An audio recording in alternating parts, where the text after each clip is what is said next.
עמוקים, ושם מצאו את מותם. An Israeli lawmaker's address to Israel's Knesset was interrupted by air raid sirens on October 16, prompting an evacuation and the session to be halted for a short while the armed wing of Palestinian militant group Hamas said on Monday it fired a barrage of missiles on Jerusalem and Tel Aviv, according to Israeli media. Several explosions were heard in the area, but there were no immediate reports of injuries. Al-Qassam Brigades said in a statement that its attack came in response to Israel's targeting of civilians. אבל בתוך זה יש אזעקה, לדעתי.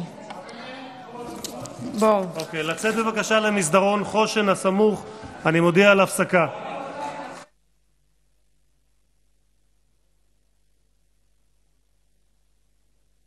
טוב, אני מחדש את הדיון לאחר ההפסקה. לידיעה, עוד לא ראיתי במו עיניי, אבל הבנתי שיש צילומים של יירוטים ממש מעל הכנסת.